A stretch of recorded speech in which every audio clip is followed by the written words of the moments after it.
प्रदेश के एक छोटे से गांव भैरवपुर में ठंड की सुबह थी।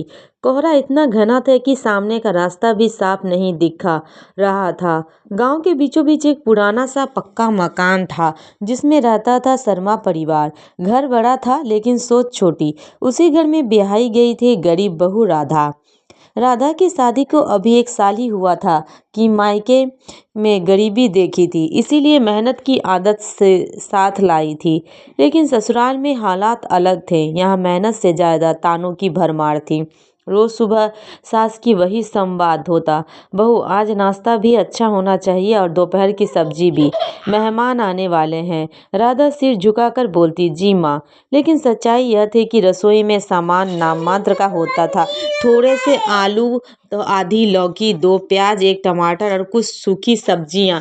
ना गैस ज़्यादा ना समय।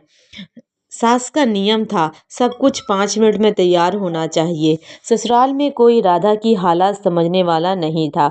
पति नौकरी की तलाश में शहर गया रहता। सास को बस शिकायत चाहिए थी, मायके से कुछ सीखा भी है या नहीं। आजकल की बहुएं बस मोबाइल चलाना जानती है।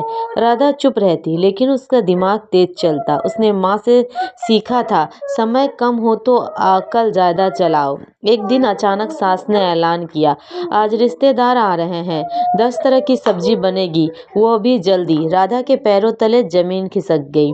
10 सब्जी, वो भी 5 मिनट में। लेकिन उसने हार नहीं मानी। उसने चूल्हे के पास खड़े होकर घड़ी देखी और मन ही मन बोली, हे भगवान, आज मेरी इज्जत आपके हाथ में है। राधा की समझदारी बहुत ज़्यादा थी। राधा उसके बाद सब्जियों लेके नए अंदाज में बांट लेती है। आलू की सूखी भुजिया, आलू प्याज की चटपटी सब्जी, लौकी के छिलकों की सब्जी, लौकी दाल का मिश्रण, सूखी सब्जियों का चोखा, टमाटर की खट्टी चटनी जैसी सब्जी, प्याज की मसालेदार सब्जी, आलू की उबली करी, मिक्स सब्जी का तड़का, हरी पत्तियों की भाजी। उसने गैस पर एक साथ तीनों बर्तन चढ़ाए। कुछ सब्जियां उबालकर अलग अलग तड़के लगाए और कुछ को सूखा भून लिया। घड़ी की सुई घूमी, 5 मिनट पूरे था। जब थाली पर 10 तरह की सब्जियां सजी तो सास की आंखें फटी रह गई। यह सब इतनी जल्दी? सास के मुंह से पहली बार सवाल निकला, ताना नहीं, मेहमान आए, खाने बैठे। एक ने कहा, बहू के हाथ में बड़ा स्वाद है। दूसरे ने कहा, इतनी वैरायटी, वो भी कम सामान में। राधा चुपचाप खड़ी रही लेकिन उसके चेहरे पर आत्मविश्वास था।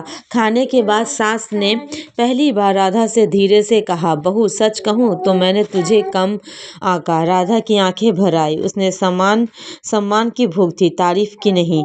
धीरे धीरे पूरे गांव में चर्चा होने लगी, शर्मा जी की बहू 5 मिनट में 10 सब्जी बना देती है। औरतें राधा से सीखने आने लगी। वो उन्हें बताती, सब्जी कम हो तो डरना नहीं, सोच बदलो। एक दिन घर में बिल्कुल सब्जी नहीं थी। सास फिर ताना देने लगी, आज क्या बनाएगी, जादू? राधा ने मुस्कुरा कर कहा, माँ, जादू नहीं, समझदारी। उसने बचे हुए चावल, प्याज और नमक से अलग अलग स्वाद की चीजें बना दी। सास चुप हो गई। जब पति घर लौटा और उसने यह सब देखा तो बोला, राधा, तुम सच में घर की लक्ष्मी हो। उस दिन राधा को लगा, मेहनत कभी बेकार नहीं जाती। राधा आज भी वही बहू, लेकिन वह उसकी पहचान अलग है। वह कहती है, 5 मिनट में 10 सब्जी बनाना कोई चमत्कार नहीं। यह उस औरत की कहानी है जो हालात से हार नहीं मानती। ये कहानी सिखाती है कि समय कम हो तो हुनर काम आता है।